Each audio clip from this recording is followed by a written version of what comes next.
It's Nikolaos Zahariadis, and I teach political science at the University of Alabama at Birmingham. I have worked for about 20 years on the multiple streams framework, and I'm going to talk to you. I have some expertise in European politics, and I've applied multiple streams in domestic as well as foreign policies, and I'll talk to you a little bit about where the multiple streams originated from. Well, it originates from an older stream of research in organizational theory that emerged from the late 60s. And it was about how some organizations, such as schools or universities, make decisions under very extreme conditions. The model that was used to explain that was called the garbage can model, and it essentially involved organizations that share three common characteristics. One of them is the opaque technology, which essentially means that you don't know how the organization functions effectively. It assumes that people don't know what they want, and therefore they go into a decision sort of discovering their preferences. And the third one is when problems are not well understood, or participation is fluid, meaning that you don't have the same people making these decisions. They move in and out of decisions as the whole idea goes through the organization. Then that idea was taken over by John Kingdon in his book Agendas, Alternatives, and Public Policies, whereby he adapted these ideas to the U.S. federal level to explain agenda setting.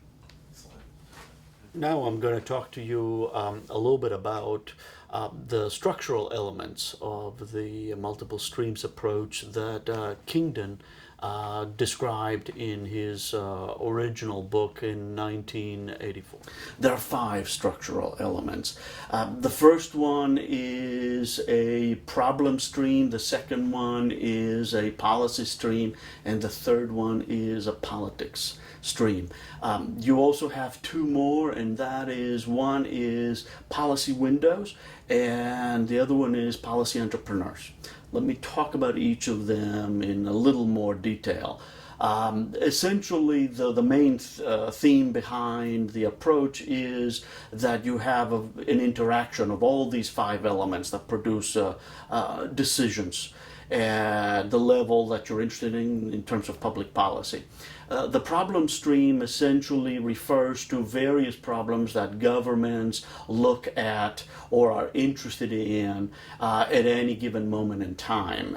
It can be problems that perhaps focusing events create, such as a hurricane, for example. It can be problems that are much more likely to be affected by jumps in indicators, such as many people don't have health insurance, for example, in this country.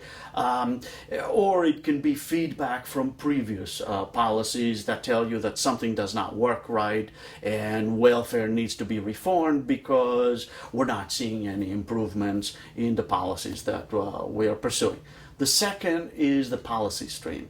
The policy stream essentially refers to a soup of ideas that are floating around primarily in policy communities, essentially communities of experts who debate these constantly and try to decide which one is better in terms of technical feasibility.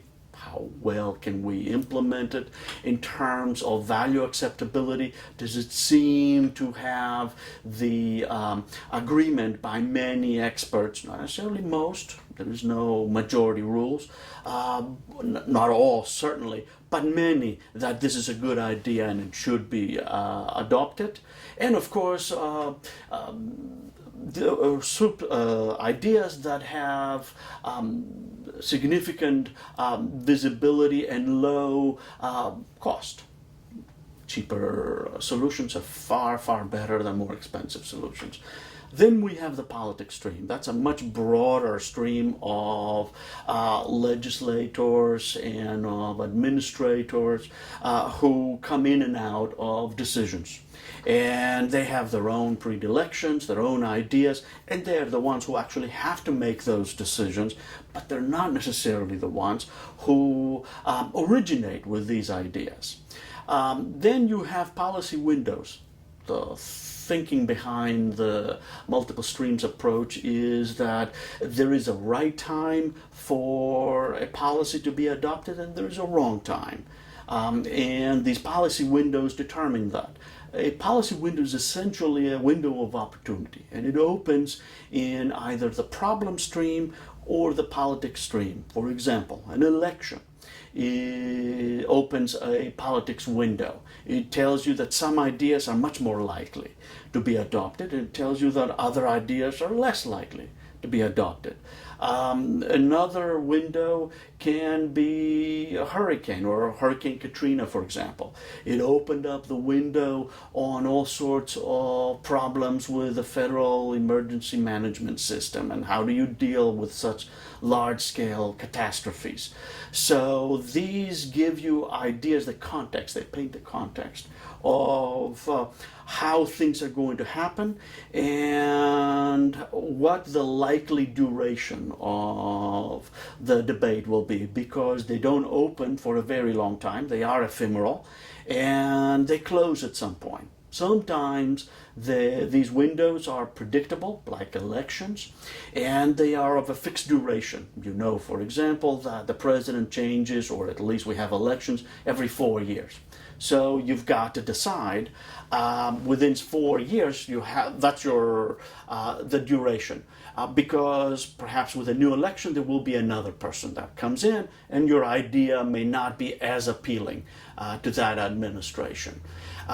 So once you have the context, of course, you also need to have what are called policy entrepreneurs. Entrepreneurs are individuals, skills individuals, who are in and out of government and who spend time, money, and of course skills to try to pass these pet projects. They have pet projects, usually pet solutions, that they try to push through the legislation so that legislators or administrators will adopt them.